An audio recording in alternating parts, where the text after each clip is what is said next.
Je suis un horrible élitiste. Je pense que le monde complexe de demain ne peut être géré que par des intellectuels. Vous, dans cette salle, vous allez vivre un âge d'or.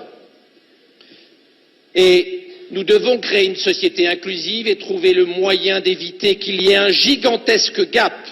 Ce que Harari, dans Homo Deus, appelle des dieux et des inutiles, les dieux, vous, qui maîtrisez, contrôlez, managerez les technologies NBIC, les technologies transhumanistes, et les inutiles, les gens moins favorisés, qui auront du mal dans le monde compliqué dans lequel nous rentrons, et les gilets jaunes. C'est la première manifestation de ce gap intellectuel insupportable que nous sommes en train de créer entre les winners, les dieux d'Harari, et les losers, les inutiles.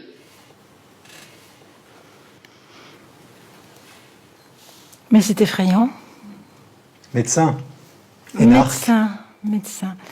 Je pense que Hitler ne disait peut-être pas les choses aussi directement. Les dieux, c'est vous. Donc, il s'adresse à nos futurs dirigeants. Et les inutiles, c'est nous, quoi. Donc, ça veut dire que c'est eux qui vont concocter les programmes pour décider de la façon dont on doit vivre, dont on aura le droit de vivre, ou de disparaître, peut-être. C'est absolument effrayant.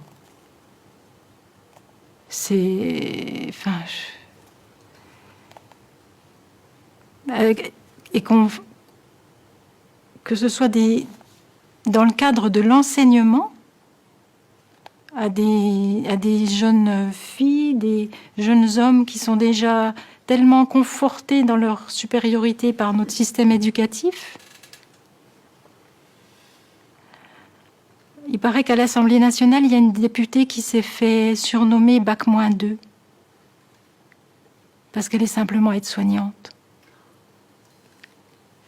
C'est vous dire le mépris de notre classe dirigeante.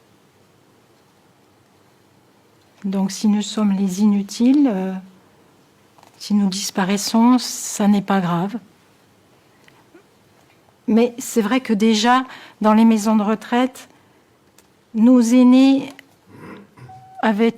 ont une espérance de vie résiduelle. Donc, résiduelle, ça veut dire qu'ils font déjà du rabat. Donc, on peut les faire disparaître. Dans le silence, porte de chambre fermée. Ouais, ça me donne juste envie de pleurer, je suis désolée, mais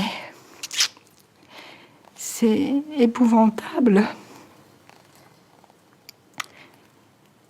Qu'est-ce qu'on a fait à nos aînés? Qu'est-ce qu'on est en train de faire à nos enfants? Quand est-ce que les gens vont ouvrir les yeux et réagir? Quand? Quel prochain décret de loi faudra-t-il pour que les gens puissent protester et empêcher ça?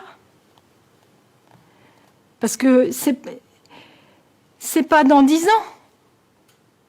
C'était proposé l'année dernière. Et c'est ce qui arrive aujourd'hui.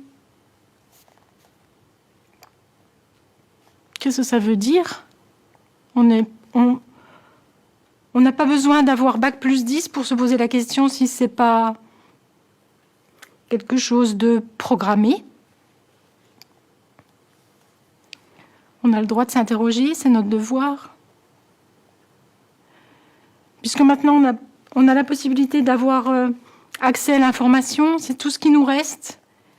Moi, j'ai plus la télévision depuis 15 ans, donc je suis désintoxiquée.